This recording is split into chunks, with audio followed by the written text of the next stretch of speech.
Before there was a fence along our border, something else let the world know where the U.S. ends and Mexico begins. They were large markers made of iron and stone. More than a century later, they still stand. And tonight, we take a look at our nation's southern boundary monuments and what's in store for the dozens of them here in Arizona.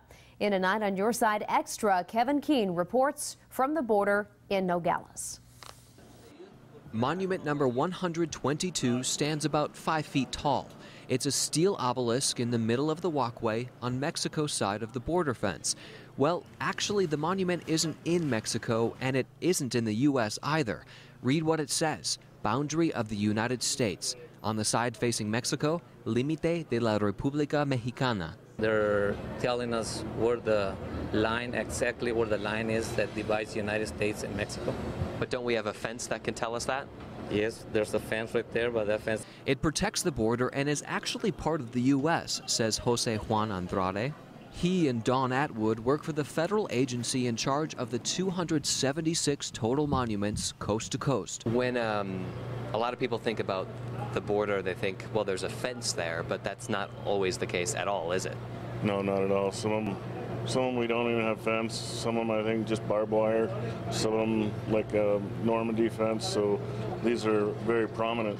Prominently placed atop mountains and hills. In theory, you can see from one monument to the next, a continuous line of sight, unbroken here in Nogales.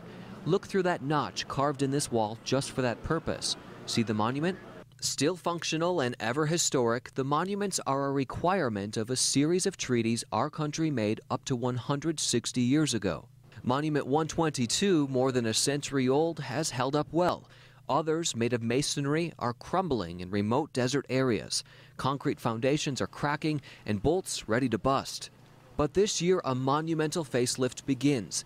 Congress approved money to repair Arizona's 100 markers, including more than a dozen in Nogales. The first step, inventory every post, recording coordinates and condition. Mexico and the U.S. are each in charge of maintaining half of all the monuments along the border. Here in Arizona, they're our responsibility, and workers can get to them through large doors built into the border fence. It's too early to tell how much the project will cost, but workers will try to preserve as many monuments as possible, preserving as much history as they can. And a lot of them, I mean, in the old days, back in the 1900s, it took mules up these huge mountainous areas.